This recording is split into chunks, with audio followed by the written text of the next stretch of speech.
The story of younger people going into politics is not new with the 30-plus-old democratic dispensation of the Fourth Republic.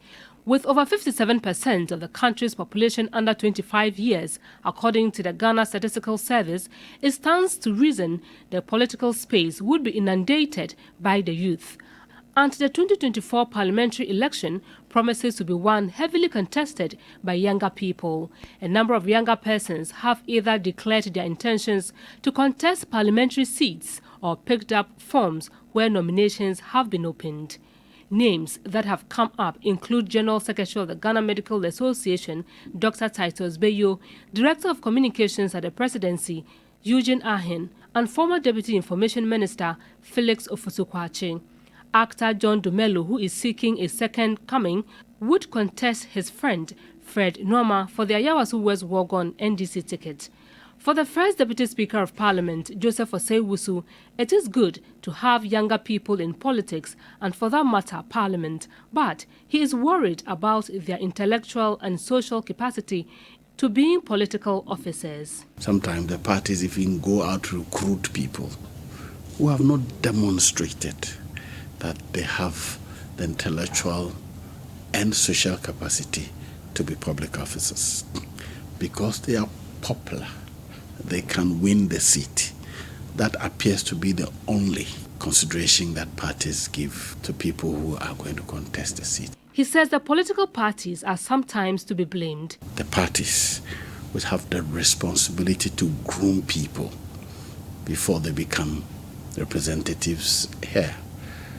Are not doing anything. I won't even say much. They're not doing anything. Unfortunately, it appears to me that those who are vile in their choice of language, those who are rude in their attitudes towards their opponents, and sometimes even, internal opponents, those who can make the most catching comments about others, are gaining more and more popularity, and they are being put in the front.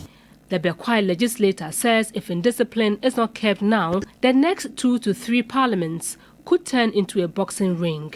The level of decorum I observed when I joined in and what I observed today is a vast difference.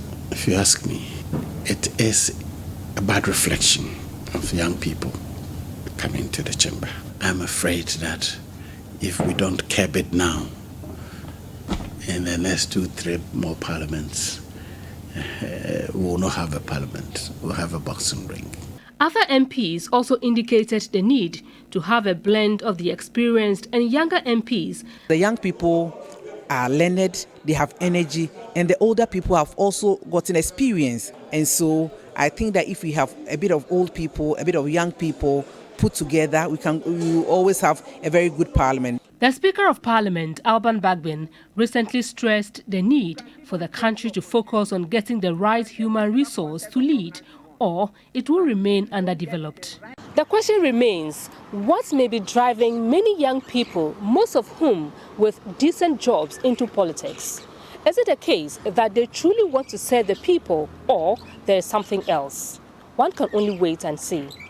Evelyn Tinkma, TV3 News, Accra.